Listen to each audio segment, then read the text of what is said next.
Great. Hello and welcome to Learn to the Breaks, second hub chat of our Joining the Dots series. My name is Julia Payne, and the focus of today's hub chat is all about tax breaks. Could they help the independent music sector, and if so, how? So tax breaks are not new. They've been around for a long time in the theatre, well, in the games world and in the film world, and more recently in the theatre world. But it's timely for us to be talking about it this week because the government this week issued its response to the orchestra tax break consultation, and that news came in, I think, on Tuesday or Wednesday this week. And obviously, it's really appropriate for us to be talking about it because Joining the Dots is all about exploring new financial models that might help make the independent music sector more viable.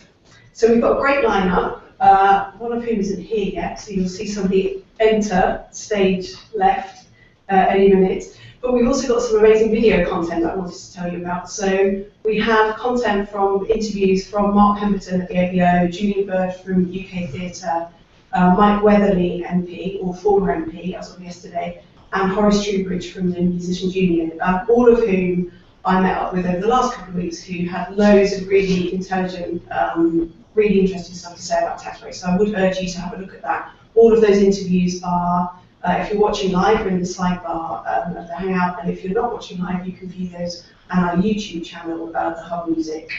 So today's lineup, on my right is Gavin Sharp, who is Chief Exec of Inner City Music. That's right. And a member of Ever the Second. Oh gosh, yes. Relevant to yes, absolutely, yes. And to my left is Sean Egan, who is our legal eagle for today. Oh. And I've been describing him as our go-to man for all the things that we need to know about tax breaks.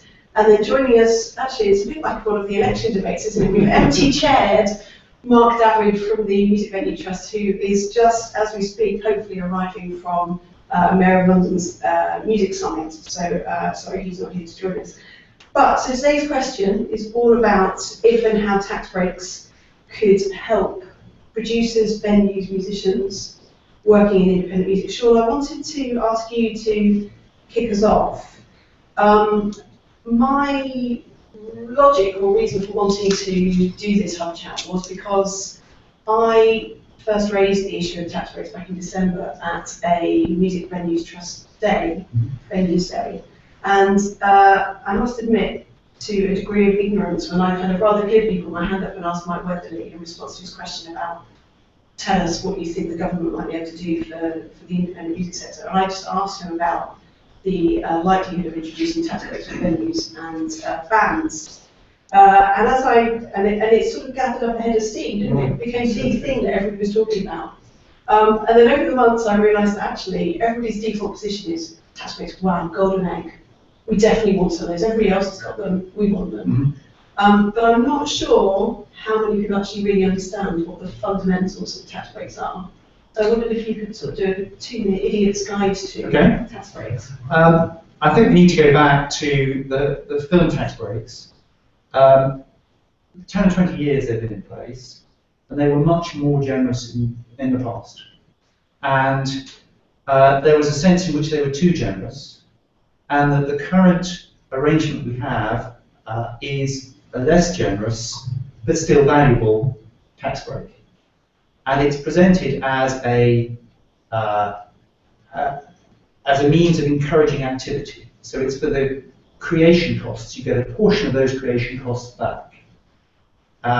And the whole principle behind it is it doesn't affect distribution, it doesn't affect the onward exploitation, but it's about the creation, the idea that you're going to get more product out into the market, which will be good for the economy, be good for the creative status of the UK in the world, and will generate more revenue for the Treasury.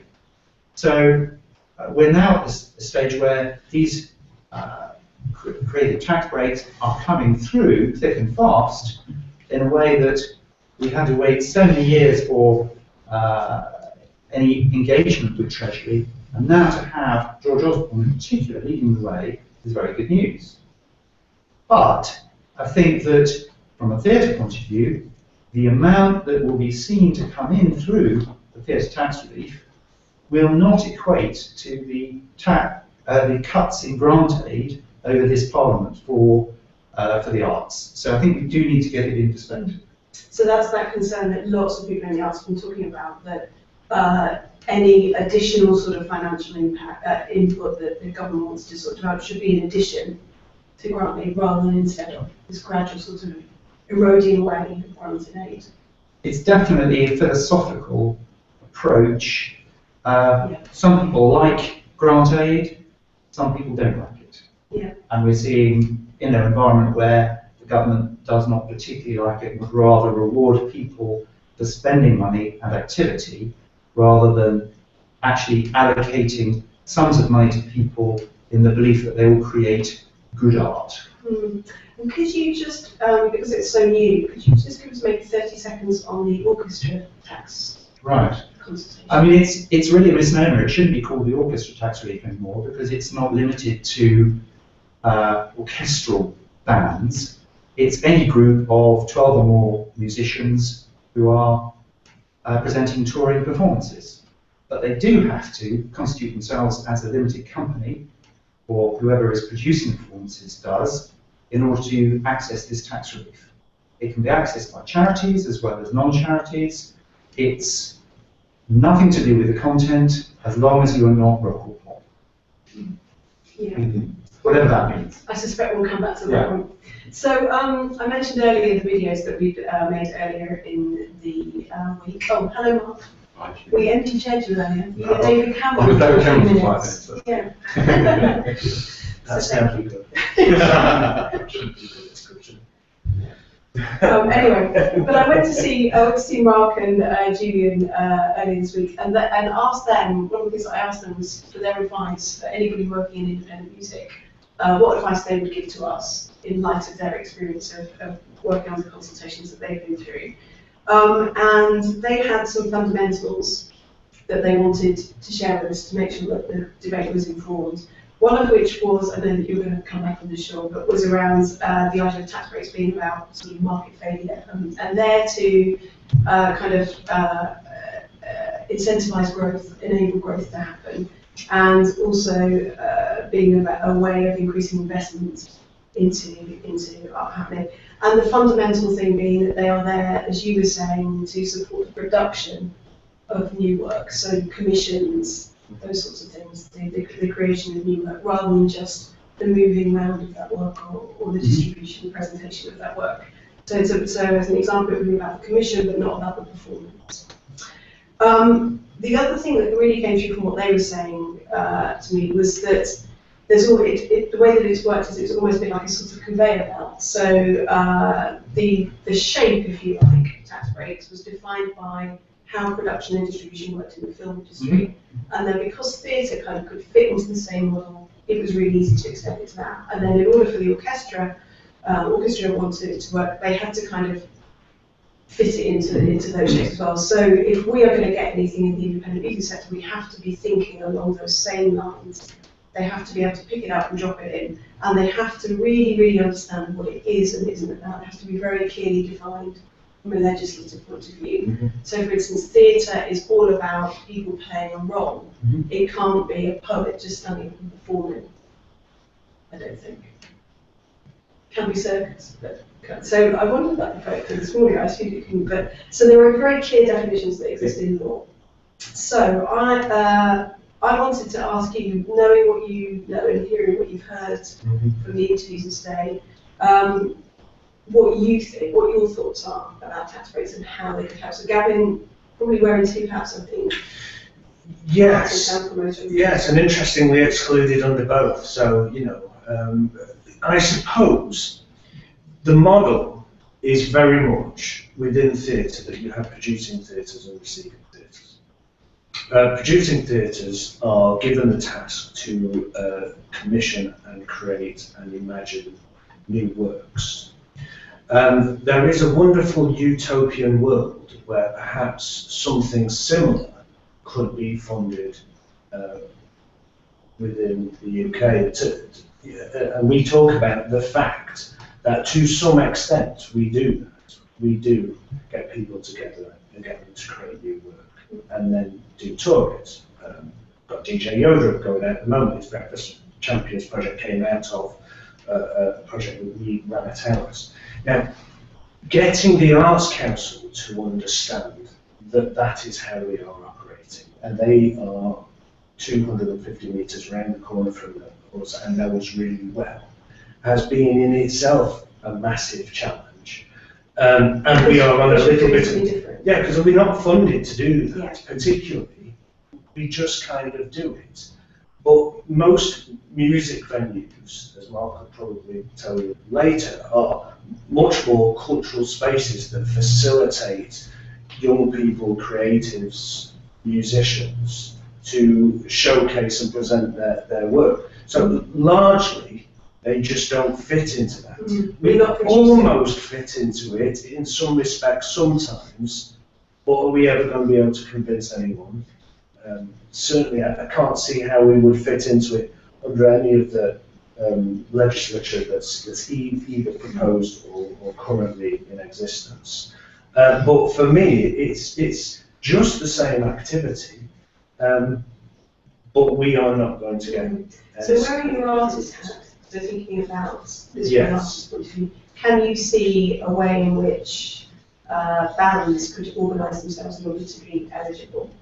Okay, well again, the reality is that the current project that I'm in the midst of started out as an interesting idea and has now blossomed into something much bigger, is, and we have got some support of the Arts Council, but most definitely under the 15 grand threshold. We were quite clear about that. So it's quite restrictive in terms of the finances that there, but we are doing 15 festivals.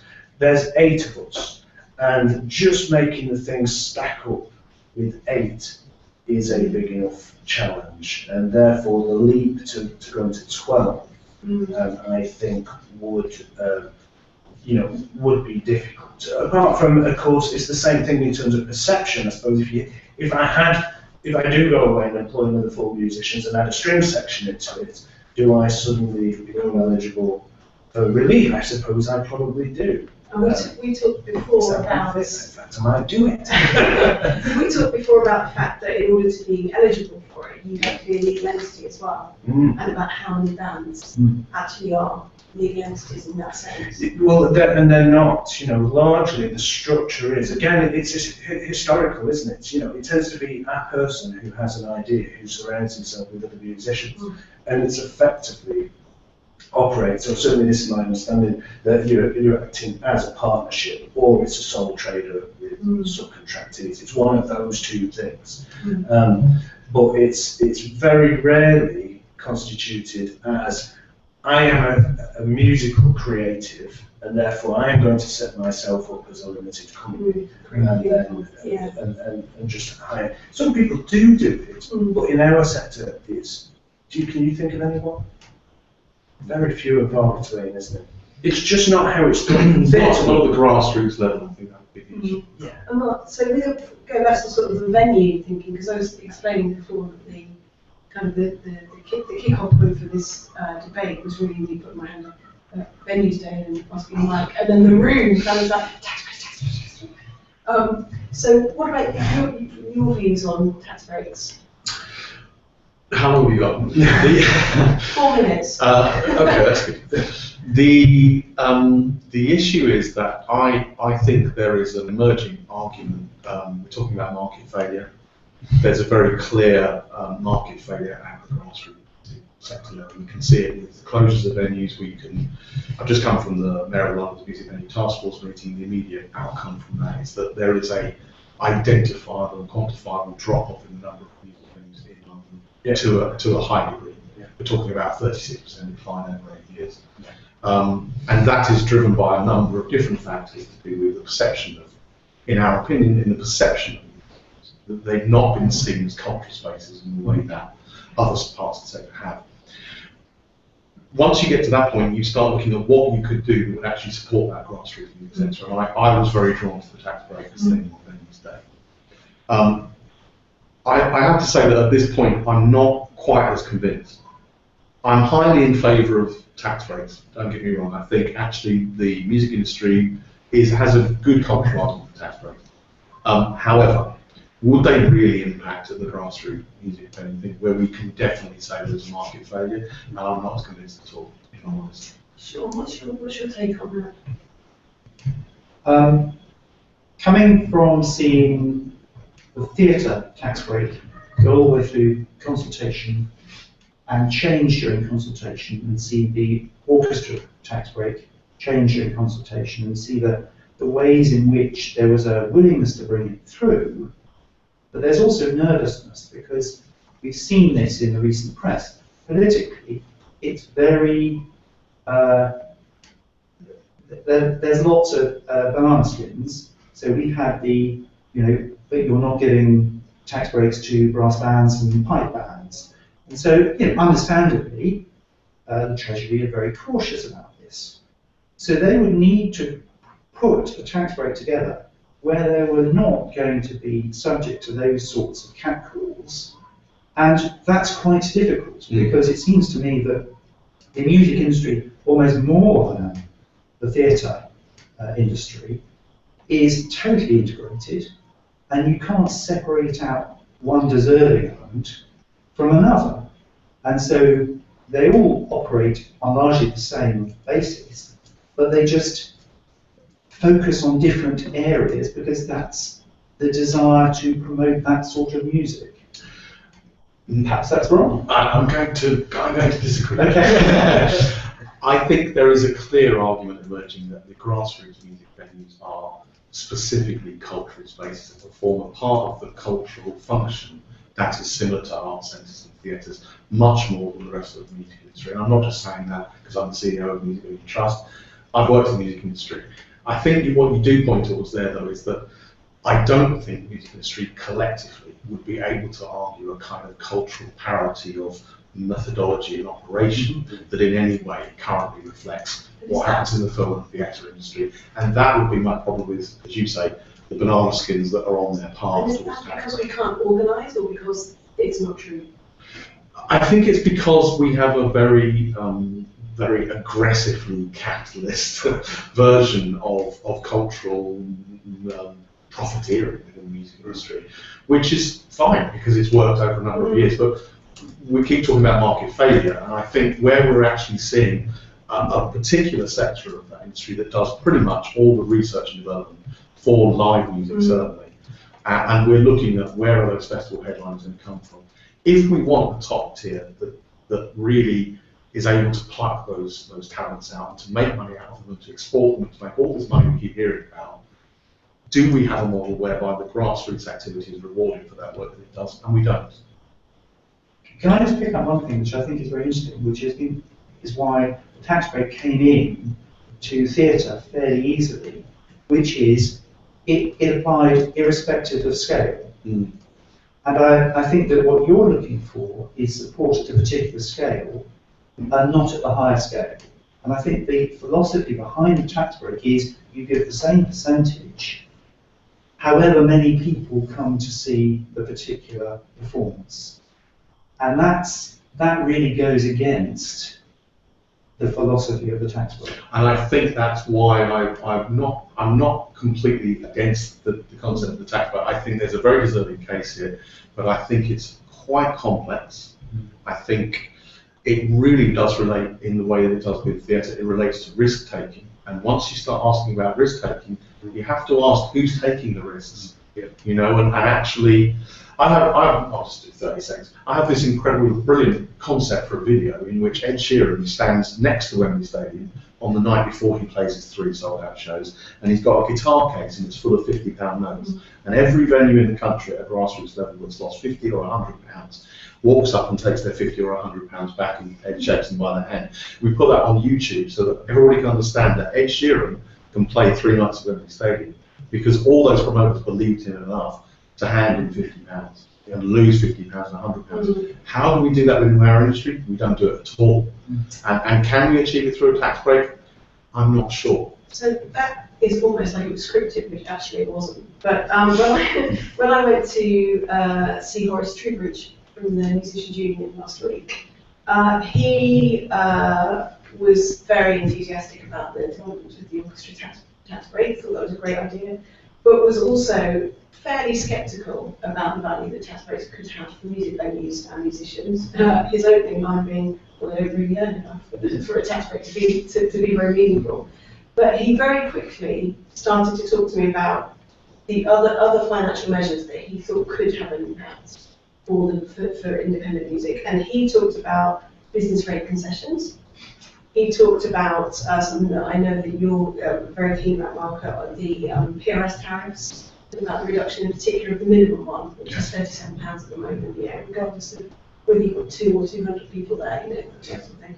And he also, which picks up on the point you made, I think what I think will be taken to be very controversial, and to me it seems eminently logical, which is that people who benefit from the R&D that goes on in small-scale venues should reinvest in it. So promoters and agents and record labels should reinvest. And it occurred to me, maybe rightly or wrongly, that there are measures that the government has introduced around sort of social investment, where there is actually a vehicle that people could do that if they chose to. Yeah. I don't know if you could pursue some of those. Yes, I mean, the beauty about the tax breaks we've been talking about are that they are effectively free money. They're like a subsidy, but they are not dispersed by an organisation such as the Arts Council.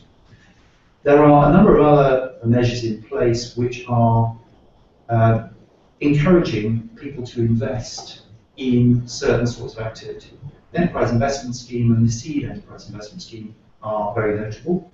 And there is also a measure which is coming under the radar, which is the Social Investment Tax Relief, which is more flexible than the EIS and SEIS schemes, but can benefit organisations such as charities and community interest companies who are doing activity which is for the benefit of the community. And this allows you to offer 30% tax breaks to investors, so they get a reduction on their income tax, and for qualifying loans, debentures, and they have to put their money in for 3 years, and you can raise up, as each social enterprise can raise up to about £250,000 at a time. Now, that's great, but you have to take on the loan. Now, you don't have to guarantee repayment, but what is really advantageous about the tax breaks we're talking about is there's no repayment. This is free money.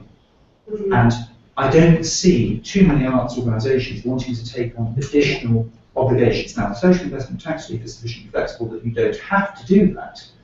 But I think before we go too far down the line saying tax is the answer, it's generally predicated on the basis of getting something back for the tax relief, rather than it just being a gift to the organisation. Yeah, and it is a gift, isn't it, the tax breaks, because it doesn't even require the organisation to be paying corporation tax in order to be able to claim it back. So really it's like double free money. And that's why I see it as not so much tax, but as a different approach to providing money to the arts sector in the context of a landscape where the grant support for the arts has been substantially reduced. So I just think it's worth re-emphasising that, so that people know that even if they are a charity, which is what you're saying, and they have a trading subsidiary, and that trading subsidiary gives any surpluses over to the charity, which is therefore exempt from corporation tax. In fact, they can still put the claim in for the amount that they would have had to pay. And it's better than that. The charity can make the application itself. Yeah. As long as the charity is a limited company. So I suppose in some ways, Mark and I briefly started talking about this. Probably the first step for our kind of small venues, cultural spaces, is for them to really start thinking about what we do, which is set up a charitable non-profit community interest company arm through which they can put the music promotions, and that can sit separately from the commercial company, which is the trading, can actually be the trading subsidiary or sit completely separate. And so the bar business goes through that, the ticket revenues go through that, and then that opens up all the different opportunities that might come through that. Yes. Sure, anything that you would add to that? I mean, I think that organisations which as a whole are making substantial profits, it's not terribly helpful to set up a charitable arm. No. The charity... None of those are. No, exactly, that's my point. And so it's a way of, I think the charity theme is quite a good one, because you have to pass muster with the Charity Commission to keep your registration as a charity. You must be working for the public benefit. You must be doing things that are supporting the arts or education or those other sorts of charitable objects. So I think that is a valuable way of identifying what is of value to the community. What we're talking about, these creative sector tax reliefs, are nothing to do with that. They're a completely different philosophy.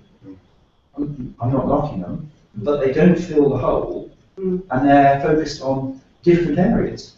I mean, my personal belief is that the commercial theatre sector will earn much more from this tax break than the subsidised sector will, even though many of the worldwide hits have been originated by the subsidised sector. Yeah. And the theatre tax break scheme is different, isn't it? Because it does allow commercial and subsidised businesses. It applies to both, but that's why it originated in film, where there is no subsidised sector. And so it's been modified to work for the subsidised sector in theatre. And that's why we're getting the orchestra tax relief is another development, taking it a little bit further a different line. But every sector has a different makeup, and it's complicated. And certainly music is, I think, extremely complicated. I was going to pick up on both those points that Gavin made. There is there's an individual localised approach which venues themselves can take, which I think you're talking about. And I think what you've indicated there is another approach that we're very interested in, which is that we need to define these grassroots music venues and work that they do much more accurately and really talk about them as collective whole. Once you've done that, you can start asking for the work that they're doing to be recognised by government and with a legal framework that's appropriate. I think the idea that any individual venue that's a member of the Music Venues Alliance or works with us in the Trust might decide to open a charity arm is great. But collectively, what I'd really like to see is government and local authorities really recognising what these are already and designing responses to the market failure that they have, so that actually we don't ask them all to leap through hoops and start doing all these things. And that's what's kind of happened with different sectors of when we create community interest companies and these kind of things, that they've been built in response to a clearly defined message of what's required. So our work really, with respect, I think you're right, it would be great if more of them went down that route. But before we even get there as Music Venue Trust, doing a big campaign to turn these all into charity art, charitable arts and everything, we really want to clarify the message and say, have you looked at this sector? What could be designed as a company model, as a structure model that you would recognise? What can we say about their work? And then what can we do after that? I feel, if I'm honest, without being too funny, this tax breaks argument that it currently exists is a little bit ahead of that. It's kind of saying, can I go to tax break? Yeah. And then you say, well, okay, you can, but for cultural parity reasons, the theatre takes a lot of responsibility for the people who work in progression groups and everything.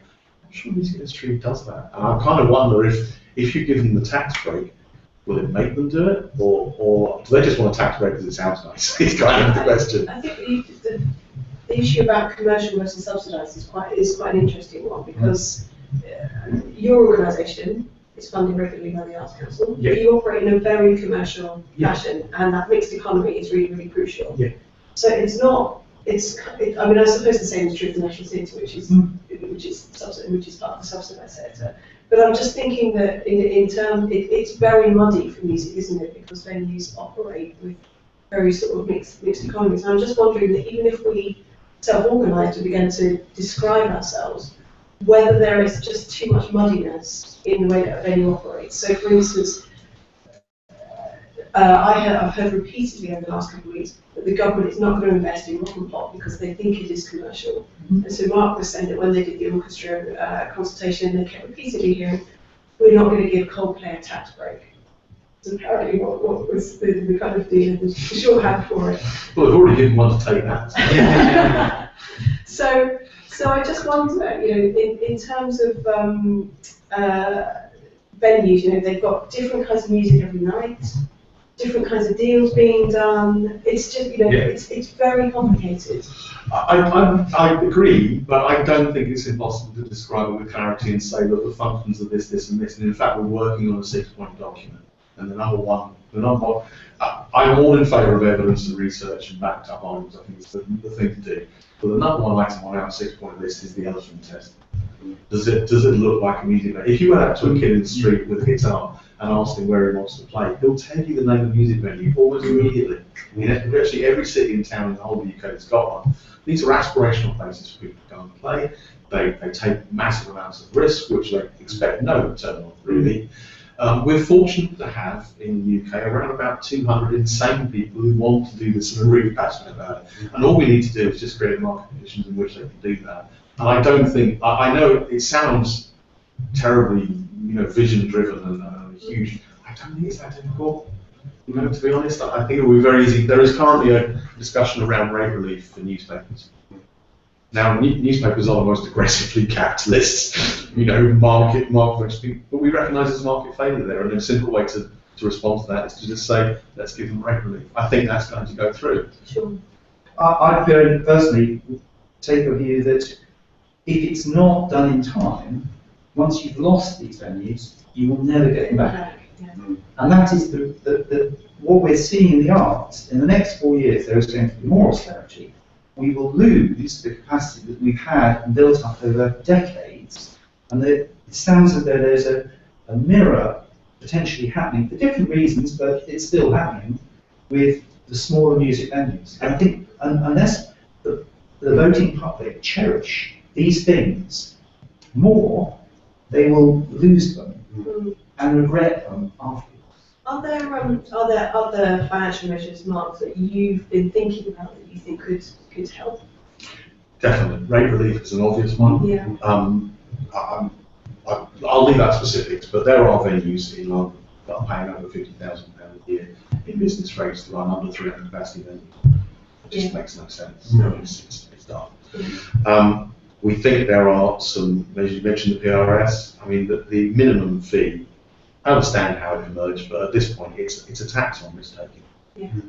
Why put on somebody who's going to pull 10 people, even if you think they're brilliant, for £5 a ticket, if actually £37 of that is going for PRS, that's 74% of the door going for PRS. It's not sustainable. We need to do something about that.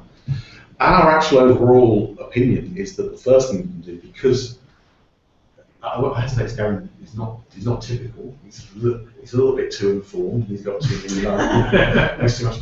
But I mean, actually, typically they are quite good little businessmen in their own little field.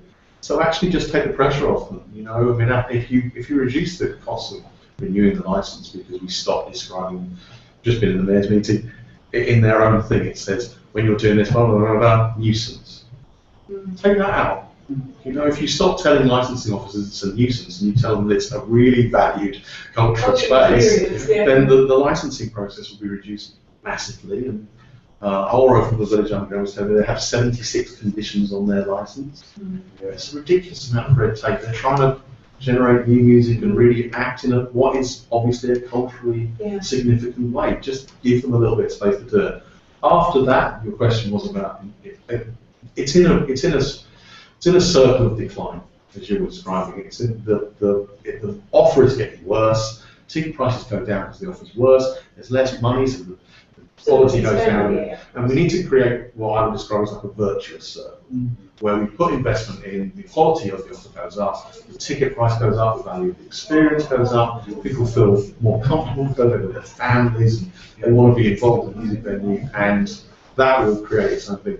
We're not asking for millions of pounds from government, but there are some things they should do. Disabled access for venues is outrageous. You raised something around VAT earlier. Well, we all pay VAT on our tickets. I mean, it's just a quick thing, really. There are various mechanisms for dealing with VAT. Certainly, when you go into a museum or gallery these days, you know, they'll ask you to say, is this a donation? Do you want to gift aid it? And of course, those things again, they're just not available to music venues. As soon as the Batman walks in and sees you trying to pull that, that you're pulling a scam. Whereas, you know, you can go into the main art gallery in town and everyone thinks it's perfectly reasonable, because that's a valid cultural activity, and what we're doing isn't. And it's that simple. And so those kind of perceptions. I think it's really important when talking about tax and tax breaks to realise the limitations as to what tax changes can be made, and the way in which there are limitations on government. So, for instance, there's something called state aid, which prevents support by a government giving an unfair competitive edge to one organisation over another. Yeah. And also, we'd all love VAT on cultural performances to be reduced or removed, but the VAT regime in Europe is such that you cannot unilaterally do that. That would be the easiest. People have campaigned for years and years, and probably the reason why we're having this conversation is because that's just not possible within the current regime. It's one for the UK cultural policy. No, absolutely. Well, to some extent, even if you say this is the value of the VAT going into the system, and you pay it in, and then somehow there's a measure, which because the Arts Council certainly never asked us how much VAT we pay on tickets. They don't use it as a measure. Never have, and perhaps the government or the Treasury will kind of look at that in a another mechanism for putting money back in. We do actually have an example of Europe where they can't try to unify the VAT rate. In Spain, they unified the IVA range and equivalent VAT, and they put up to 21% and 4%. And there was a complete market meltdown, and now they've reduced it back down to 10%. It is impossible to do that. I accept what you're saying, but I think the question is what you said about really about parity. Yes. I'm drawn because I'm passionate about music. You know that, but I'm drawn to the idea that they're special and they need special treatment.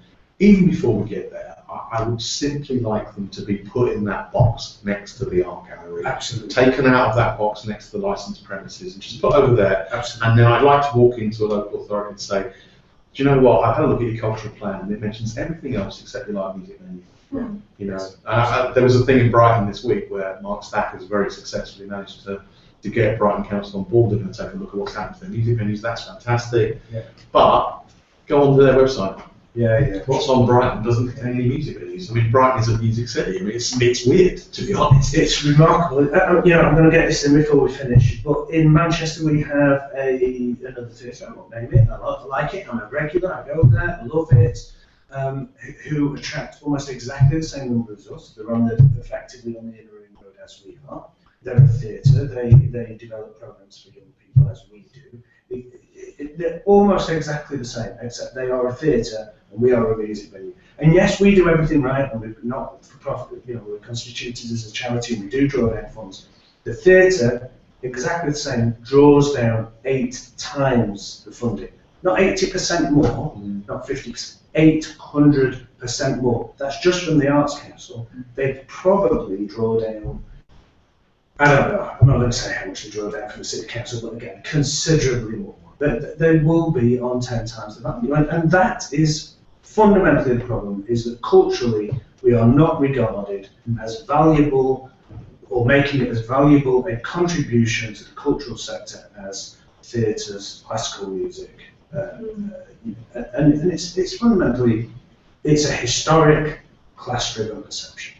And you see that every time. I mean, I can always tell when I'm at an arts conference rather than a music conference because I don't know anyone there, because everybody else there is from the theatre or from the gallery. So, you might be there sometimes. Yes, I'll be there. Banging. But I do, of course, what we've gone on to the Arts Council. And really, what we're talking about is tax breaks, which is supposed to is even. It's even. And I wanted to bring back. You were talking about local government. So I sort of seamlessly want to try and move into the election and to a more general sort of philosophical, political sort of discussion. So those of you that follow the sort of Westminster sort of machine will know that Mike Weatherly has been a long time a champion of the music industry. And was up until yesterday the Tory MP for Hove. So I went to talk to him last week about tax breaks and whether he thought they were a great idea, and you can see that video on our YouTube channel.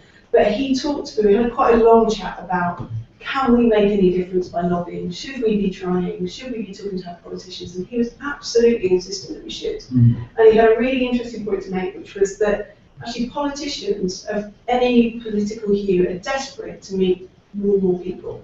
And that venues have a brilliant opportunity to enable them to do that. And that actually what all venues up and down the country should be doing is finding out who their MP is, inviting them along and getting them to come and talk to people and see what they're doing, which might go some way to sort of changing some of the political views. So with that sort of ringing in my ear, I wanted to ask you, with the election being 6 weeks away, and us having seen the first of the TV programmes last night, if you were standing in front of any of the candidates, now your local MP, and you were asking them for one killer thing that you would like the next government, regardless of whether it's Tory, Labour, whatever it is, one killer issue that you would like the next government to address for the music industry, what that killer issue would be? Gavin, I'm going to start with you. Go that way. So it's reinvest VAT back in. The VAT that we pay on tickets, reinvest it back in to the cultural sector, to the organisations that pay it. I'm going to go with something a little bit more restrained because it's something that's achievable, which is put the tax relief money back into grant support. That will, I think, will create more of the activity that we want to see. Agent of change. Do you want to just elaborate on that? Yeah, there's a curious part of British law where music is noise, noise is a nuisance, and therefore music is a nuisance. You should break that cycle. There's a key principle called agent of change, which means that if you move next to something, it's your job to manage the change that you've affected. If you want to build flats next to a theatre or a music venue, you can certainly build those flats, but you need to manage it in a way that won't impact on the culture that exists. Agent of change is quite a key element of getting that kind of reduction of what's happening to music venues around the country under control. Got too many flats being built next to them, and whatever everybody thinks, venues haven't got £5,000 to £10,000 to have an argument about it. Yeah. That will shut them down. So just give them the principle in law, and at that point it's the developer's problem to try and argue about it rather than the music venues. So, and mine, I feel like I should have one as well. I wanted to reference the Arts Index, which came out a couple of weeks ago, and which you can get on the Guardian website. It's produced by the National Campaign for the Arts. So I guess my ask would be, well, I started off by saying it would be about maintaining current levels of arts funding, and Gavin told me I should say increase current levels of arts funding, so that would be mine. And I just wanted to finish with, there's a brilliant quote in the introduction to the Arts Index from Sam West, who's the chair of the NCA, and he says, when this country introduced the NHS and the Arts Council in the 1940s, it was broke, but the money was found. And those two organisations remain proud examples of what can be done with political will. Well, yes. And Keynesian economics, I mean, the whole point of it was reinvest in it and it grows the economy, which we have seen to be a success. So I think on that note, I want to sort of draw the discussion to a close. And thank you all for coming. Thank you also to the people that I went to interview for giving up their time. Thank you to Kings for hosting us in this lovely room. Thank you to James for managing all the techie stuff, and thank you to all our funders. If you've enjoyed this and you want to see some of the other content that we're producing, then it's all available on our YouTube channel, which is the Hub Music. If you want to comment on anything, if you want to get in touch with us, then you can follow us on Twitter and get in touch with us that way with tweets at the Hub. And also, if you would like to just be kept up to date, and if you'd like to be part of the discussion, then do join our community of the curious and the generous by going to our website, thehubuk.com, and you can click on the join up sign, and then that will mean that you get the chance to engage in everything that we do. But for now, thank you very much. Thank you.